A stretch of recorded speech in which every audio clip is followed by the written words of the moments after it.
Allies exam पाठशाला में आपका स्वागत है। आज हम ओलंपिक खेलों पर एक रैपिड फायर रिवीजन करेंगे जो खास तौर पर एसएससी, जीडी, जीके, जीएस की तैयारी के लिए है। चलिए शुरू करते हैं सोनवीर सर की क्लास का ये संपूर्ण निचोड़। ओलंपिक खेल जी ये सिर्फ पदक जीतने या रिकॉर्ड बनाने की कहानी नहीं है। नहीं, बिल्कुल नहीं। ये तो इतिहास, राजनीति और इंसानी जज्बे का एक पूरा संगम है। आज हम इसी कहानी में थोड़ा और गहराई से उतरेंगे। जी। और ये कहानी कोई 100-200 साल पुरानी नहीं है। ये शुरू होती है लगभग 3000 साल पहले। 3000 साल? हाँ, जो हमारे पास जानकारी है उसके हिसाब से पहले प्राचीन ओलंपिक खेल 776 ईसा पूर्व में हुए थे। 776 बीसी। और वो सिर्फ एक खेल प्रतियोगिता नहीं थी, है ना? नहीं, वो एक धार्मिक और सांस्कृतिक उत्सव था। सोचिए, सदियों तक चलता रहा। तो फिर ये परंपरा अचानक रुकी कैसे? इतना पुराना उत्सव बंद हो गया? वो असल में रोमन साम्राज्य की वजह से हुआ। उनके एक राजा थे, थियोडोसियस। उन्होंने इन खेलों को आप कह सकती हैं गैर ईसाई मानकर बंद करने का आदेश दे दिया। अच्छा। और बस 1000 साल से भी पुरानी एक परंपरा पर एक तरह से विराम लग गया। लेकिन कहते हैं ना कि अच्छी चीजें वापस आती हैं। सदियों बाद किसी ने इस भूले हुए अध्याय को फिर से खोलने की सोची। हाँ, और यहीं से आधुनिक ओलंपिक की कहानी शुरू होती है। और इसके पीछे एक ही नाम आता है, फ्रांस के पियरे दी कबर्टन। बिल्कुल, वो एक शिक्षाविद थे, इतिहासकार थे, और उनका एक सपना था। क्या? कि खेल के जरिए दुनिया के युवाओं को एक साथ लाया जा सकता है, उनमें आपसी समझ बढ़ाई जा सकती है। ये जीतने हारने से कहीं ज्यादा बड़ी सोच थी। तो ये सिर्फ खेल नहीं, एक आंदोलन था। हाँ, एक आंदोलन। और उनका ये सपना 1896 में एथेंस में जाकर पूरा हुआ। तो वो सिर्फ संस्थापक नहीं थे, वो इस पूरी आधुनिक विचारधारा के जनक थे। आपने बिल्कुल सही कहा। और देखिए, इतने बड़े आयोजन को चलाने के लिए एक संस्था की तो जरूरत पड़ेगी। हाँ, जाहिर है। तो खेलों के शुरू होने से भी 2 साल पहले 23 जून 1894 को अंतर्राष्ट्रीय ओलंपिक समिति यानी IOC की स्थापना की गई। और शायद इसीलिए 23 जून को। जी बिल्कुल, इसी ऐतिहासिक दिन को याद रखने के लिए 1948 से हर साल 23 जून को अंतर्राष्ट्रीय ओलंपिक दिवस मनाया जाता है। और इस संस्था का मुख्यालय स्विट्जरलैंड के लुसाने में है। लेकिन मुझे इसके अध्यक्ष पद को लेकर एक बात बहुत दिलचस्प लगती है। क्रिस्टी कवेंट्री के बारे में? हाँ, वो जिम्बाब्वे से हैं। उनका इस पद पर होना अपने आप में एक बहुत बड़ी कहानी है। बहुत बड़ी कहानी है। वो IOC की 10वीं अध्यक्ष है, लेकिन वो इस पद पर पहुंचने वाली पहली महिला हैं और पहली अफ्रीकी भी हैं। और वो खुद एक एथलीट रह चुकी हैं। जी, एक बेहतरीन तैराक, कई ओलंपिक पदक जीत चुकी हैं। तो उनका अध्यक्ष बनना दिखाता है कि ओलंपिक आंदोलन अब कितना वैश्विक हो गया है, कितना समावेशी हो गया है। ये अब सिर्फ यूरोप या अमेरिका तक सीमित नहीं रहा। बिल्कुल। तो ये तो हुई वैश्विक संस्था की बात। अब इसमें भारत की कहानी कैसे शुरू हुई? क्या हम बिल्कुल शुरुआत से ही इसका हिस्सा थे? हमारी एंट्री थोड़ी कह सकते हैं अनोखी थी। आधिकारिक टीम भेजने से पहले ही 1900 के पेरिस ओलंपिक में एक एंग्लो इंडियन एथलीट थे, नॉर्मन प्रिचर्ड। अच्छा। उन्होंने हिस्सा लिया और 2 सिल्वर मेडल भी जीते। और एक और दिलचस्प बात, महिलाओं की भागीदारी भी 1900 से ही शुरू हुई है ना? जी, विश्व स्तर पर भी और भारत के लिए भी। और फिर भारत ने इसे एक संस्थागत रूप दिया होगा, अपना ओलंपिक संघ बनाया होगा। सही कहा। 1927 में नई दिल्ली में भारतीय ओलंपिक संघ यानी IOA की स्थापना हुई। इसके पहले अध्यक्ष कौन थे? दोराबजी टाटा। और आज इसकी अध्यक्ष PT उषा हैं। वाओ, जिन्हें हम सब पयोली एक्सप्रेस के नाम से जानते हैं। ये तो बहुत बड़ी बात है। जी, भारत की महानतम एथलीटों में से एक आज उस संस्था को चला रही है जो देश में ओलंपिक आंदोलन की जिम्मेदार है। यहाँ एक और दिलचस्प बात है, IOC की पहली भारतीय व्यक्तिगत सदस्य कोई एथलीट नहीं बल्कि नीता अंबानी बनी। ये बहुत महत्वपूर्ण बिंदु है। ये दिखाता है कि अब खेल प्रशासन का चेहरा बदल रहा है। कैसे? अब सिर्फ खेल का अनुभव ही नहीं बल्कि कॉर्पोरेट गवर्नेंस, मैनेजमेंट, इन सब चीजों की भी जरूरत है, क्योंकि ओलंपिक अब एक $multi-billion इंडस्ट्री है। सही बात है। अच्छा, अब जरा उन प्रतीकों की बात करते हैं जिन्हें पूरी दुनिया पहचानती है। वो 5 छल्ले, उनका क्या मतलब है? वो 5 छल्ले असल में 5 महाद्वीपों का प्रतीक है।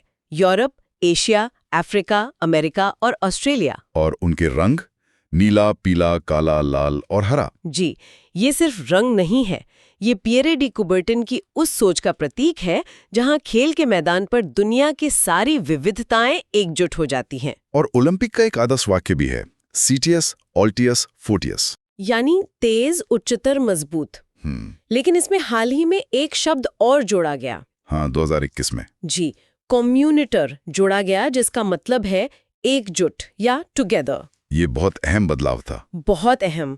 कोविड के बाद की दुनिया में आईओसी ने ये संदेश दिया कि तेज, उच्च और मजबूत बनना तभी संभव है जब हम एकजुट हों। और मशाल रिले और शुभंकर जैसी परंपराएं तो बाद में आई। हाँ, मशाल रिले 1936 से और शुभंकर मतलब मैस्कॉट 1968 से शुरू हुआ।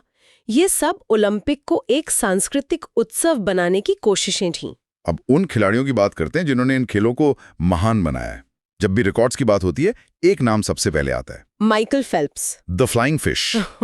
उनके नाम कुल 28 ओलंपिक पदक हैं। 28, और उनमें से 23 तो गोल्ड हैं। ये तो अविश्वसनीय है। 2008 के बीजिंग ओलंपिक में उन्होंने अकेले 8 गोल्ड मेडल जीते थे।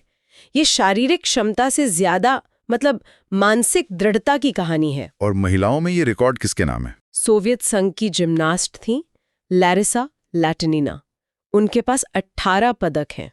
इन आंकड़ों से पता चलता है कि ओलंपिक का शिखर छूना कितना मुश्किल है। और ये भी याद रखना चाहिए कि ये खेल हमेशा हो भी नहीं पाए। विश्व युद्ध की वजह से। जी, 1916, 1940 और 1944 के ओलंपिक रद्द करने पड़े थे।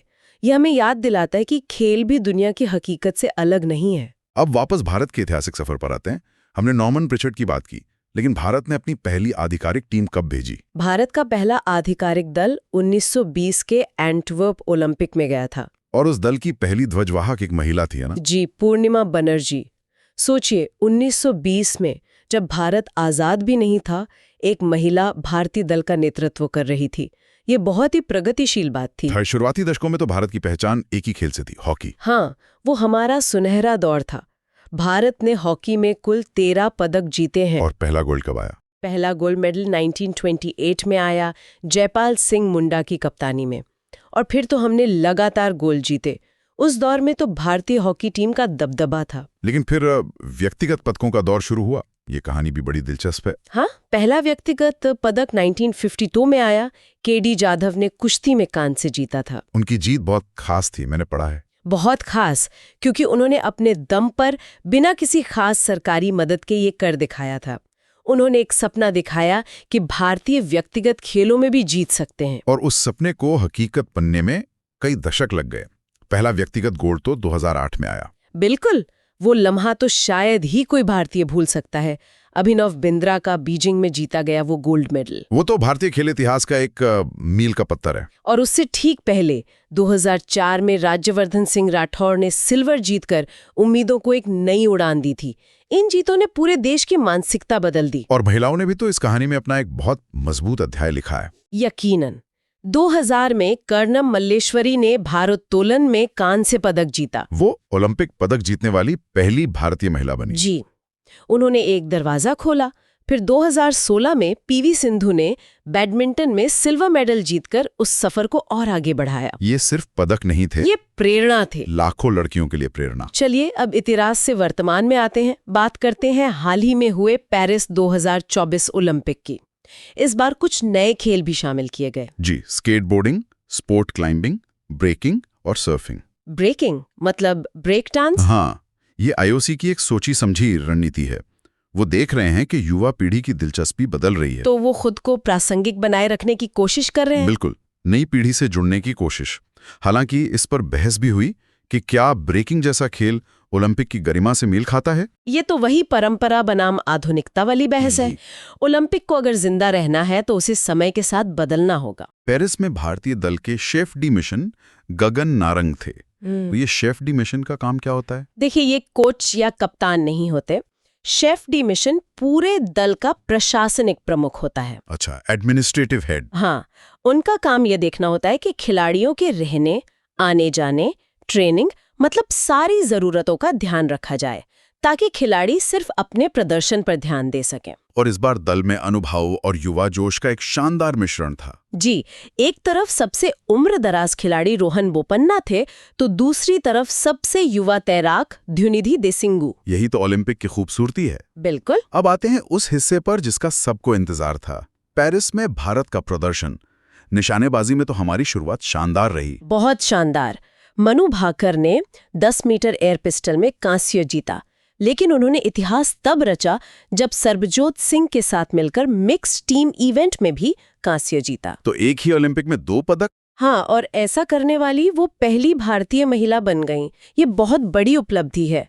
फिर स्वप्निल कुशाली ने भी राइफल शूटिंग में कांस्य जीता। और एथलेटिक्स में सबकी नजरें नीरज चोपड़ा पर थी। टोक्यो में गोल्ड के बाद दबाव बहुत था, बहुत ज्यादा, और उस दबाव के बावजूद उन्होंने सिल्वर मेडल जीता। उनका 89.45 मीटर का थ्रो शानदार था। गोल्ड से चूकने का मलाल रहा होगा, पर लगातार 2 ओलंपिक में पदक जीतना उनकी महानता को साबित करता है। ये दिखाता है कि वो सिर्फ एक बार के चैंपियन नहीं है। कुश्ती में भी एक नया सितारा उभरा, अमन सहरावत। उन्होंने 57 किलोग्राम वर्ग में कांस्य जीता और इसके साथ ही वो भारत के सबसे कम उम्र के ओलंपिक पदक विजेता बन गए। ये तो भारतीय कुश्ती के भविष्य के लिए बहुत अच्छा संकेत है। बहुत अच्छा। और हमारी हॉकी टीम ने भी निराश नहीं किया। नहीं, बिल्कुल नहीं। भारतीय पुरुष हॉकी टीम ने लगातार दूसरी बार ओलंपिक में पदक जीता।